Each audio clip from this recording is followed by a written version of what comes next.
Good afternoon, everyone. I hope you're all having an amazing day.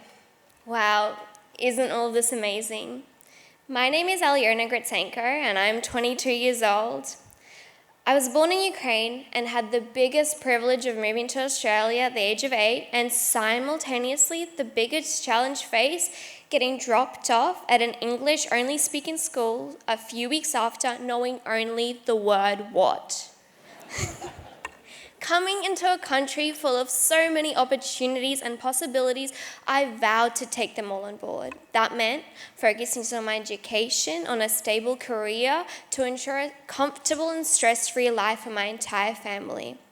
But in the midst of all my aspiration, stress was the last thing I avoided. Placing immense pressure on myself, I tackled the IB, followed by a Bachelor in Architecture, Mastering in Construction Management, alongside a part-time job drafting at a fire services company.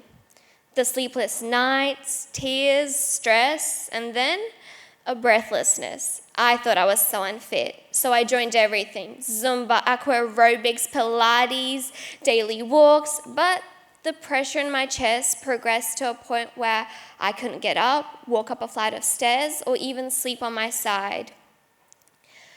This persisted to the point where everyone around me couldn't ignore it, except me. I was simply too busy.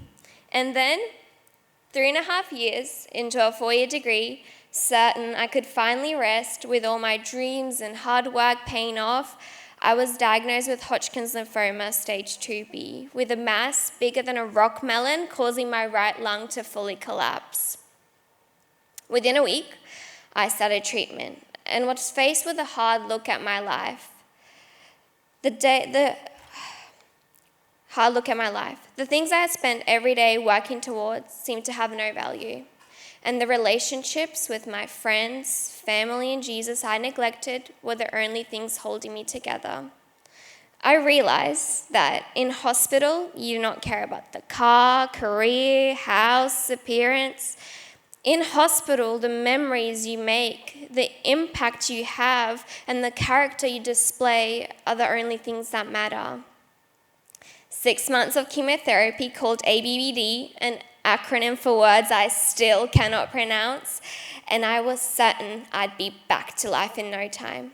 I hated that cancer had a way of taking over your life.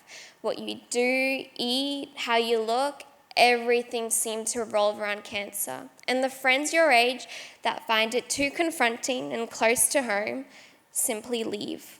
I've been so blessed because although many have gone, twice as many have come into my life to care and support me along the way.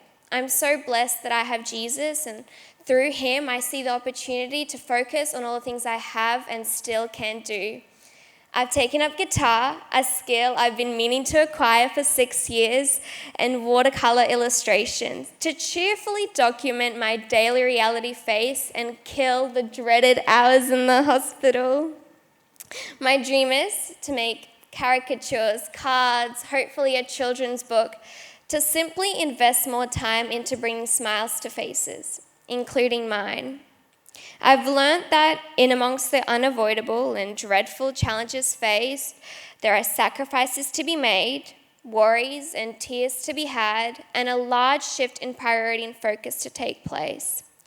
I pray, though, that instead of angerness and bitterness taking root, we learn to use these obstacles as an opportunity to grow, change, and make a difference to those around you.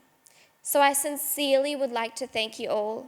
Thank you for giving me this opportunity, and thank you for being a part of a community who are supportive and generous, a community who through their actions boldly say, I care, that people like myself matter, and that we are not alone. Although initially my result looked promising, with many around me claiming that I'm lucky and have the best kind of cancer if I was choosing, but there is no such thing. And unfortunately for me, the final results were far from what we prayed and hoped for. New active cancer cells sprouted out of the original mess, needing a new, stronger chemotherapy to fight them called ICE, the legal one. 2 months of that were followed by a dreaded test which showed that the cancer had not only been resistant to yet another chemotherapy, but also spread to the neck and lower chest area. Currently, I'm undergoing immunotherapy in preparation for more treatment. What lies ahead is more intense chemotherapy, radiation, a really long hospital stay followed by a stem cell transplant. Countless scans, doctor's appointment, hours in the waiting room, and the dreaded blood test. But what lies ahead are also countless opportunities to share my faith, meet new people, hopefully closer to my age this time at the new UCAN Centre. A centre which I believe will be far more than couches and walls, but a place to call home in the midst of chaos. A place to be encouraged and encourage others that in the midst of problems, they can still focus on all the things above. Thank you.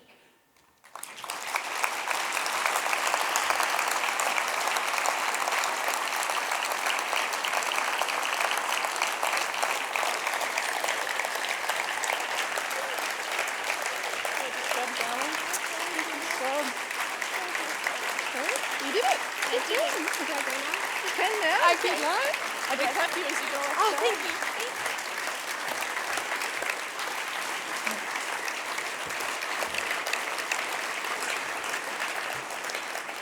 Oh, Aliona, doesn't she just radiate sunshine? What a beautiful soul.